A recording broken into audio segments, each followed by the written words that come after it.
first one we're going to show off is going to be one that I put together for needs I've had at various companies. I suppose people here have probably used the related list single standard component. Anybody? I love seeing the nodding heads. So have you ever been in a situation where, let's say you're on the account page and you want to show something that's not directly related to the account, but it's related to something that's related to the account, or related to the thing that's then related to the thing that's related to the account, right? You can't do that with a standard component, but you can with what I call related list grandchildren. The names are not very impressive.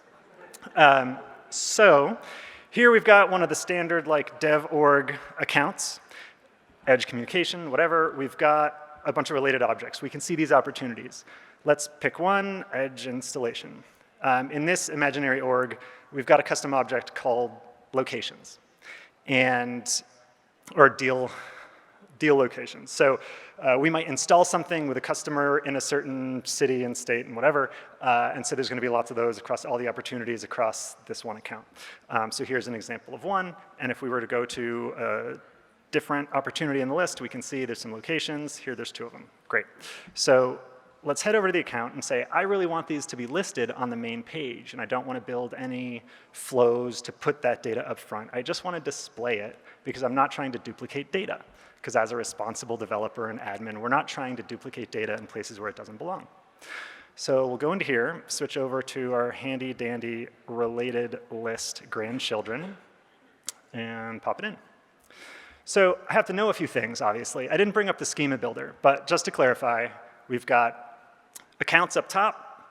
Its child is opportunity. The opportunity has a child called deal location. Now, deal location is, in fact, a junction object which links to locations. If I had the schema builder, that would make that a little bit easier. Hopefully, some of you are auditory learners and picked that up. Account, opportunity, deal location. So the thing I actually want to show on this page is deal location, and that's just called deal location. By the API name, of course, because we're programming nerds. Now, this is a grandchild relationship, and by that, I mean it's not a great grandchild relationship. This does support deeper than 2 levels, but to show you an example of how it works, here, this is the grandchild to child relationship, and I realize most of you probably can't see that, but it says grandchild to child lookup field. So since deal location is the object we're starting with, its next level is opportunity. We're gonna pop in opportunity lookup field name. It's a custom object, so it's a custom field. But the child to parent lookup field is going from the opportunity, which of course is a standard field, which links to the account through its standard account ID field. I'm also going to need some fields I want to show. So we have something called quantity, which is a custom field. We also have something called confidence. How sure are we they're actually going to go to this location? And as soon as we put all the information in, it populates. Great. Now, we can do more with this too. Like, these are all auto-populated names. That's lame. I'd rather just show the actual name of the location. So I'm going to replace the name using the name replacement field. And I'm going to use your standard like SOQL naming conventions. Remember, we're starting at the deal location object. The deal location object links to that related object I told you about called location, which would normally be the location under C field.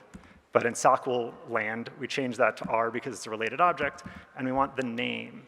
And now instead of DL000018, we see Tallahassee, Florida, Denver, Colorado, whatever. We can also do some other things. Given the time constraints that we have to show so much stuff. I'm not going to go into all of these details, but we can make it editable. We could allow you to make a new one if you wanted by showing the new button. And there's some more advanced features too. This is all going to be listed, and you can link with me if you have questions about how it works, because I'm the one who built this one. Feel free. Let me just save it.